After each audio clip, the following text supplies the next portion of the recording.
जाती धर्माच्या भिंती तोडण्यासाठी अंनिसने महत्त्वाचे पाऊल उचलले असून महाराष्ट्रातील पहिले आंतरजातीय आंतरधर्मीय वधूवर सूचक केंद्र सुरू केले आहे। सध्या राज्यात आणि देशभरात जाती आणि धर्मांच्या मध्ये मोठ्या प्रमाणात विद्वेष निर्माण केला जात आहे।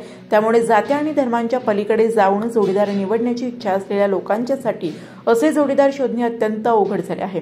या पार्श्वभूमीवर जातींमधल्या भिंती तोडण्यासाठीचा कृती कार्यक्रम म्हणून महाराष्ट्र अंधश्रद्धा निर्मूलन समितीच्या वतीने राज्यस्तरीय आंतरजातीय आंतरधर्मीय वधूवर सूचक केंद्र सुरू केले आहे।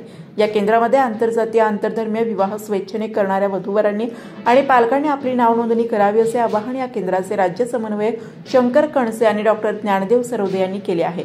आंतरजातीय आंतरधर्मीय तसेच विधवा विधुर विवाह करू इच्छिणाऱ्यांनी देखील आपली माहिती या केंद्राचे समन्वयक शंकर कणसे संपर्क 99 22 35 54 35 व डॉक्टर ज्ञानदेव सरवदे संपर्क 95 27 72 14 75 यांना पाठवावी किंवा आपल्या गावातील अंधश्रद्धा निर्मूलन समितीच्या कार्यकर्त्यांशी संपर्क साधावा असे आवाहन महाराष्ट्र अंधश्रद्धा निर्मूलन समितीचे राज्य कार्यकारिणी सदस्य डॉक्टर हमीद दाभोलकर, राहुल थोरात, नंदिनी जाधव, मिलिंद देशमुख, मुक्ता दाभोलकर, मनोहर बापू शेवकर यांनी केले आहे।